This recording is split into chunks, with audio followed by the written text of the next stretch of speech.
Today we are going to talk about how to make a div circle.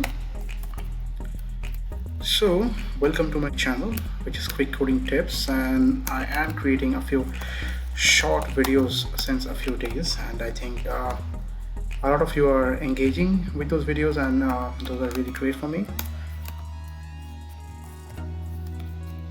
So to create a div circular, we will use use a CSS property called border radius, and I'll show you like how can we do that.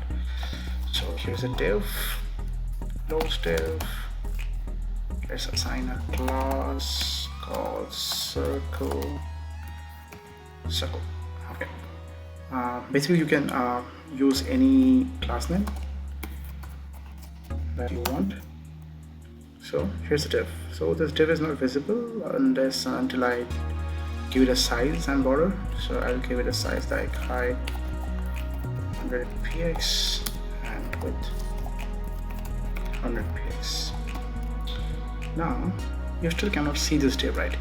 If I assign a border to this div, let's see what happens. Border 1px solid red. You see, there's a div.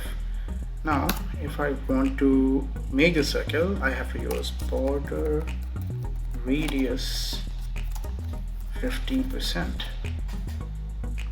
Here you go, you have the div. If you want to fill this div in with any color, then you have to just use the background color property, like background color, let's suppose green, and here we go. That's it. Thanks.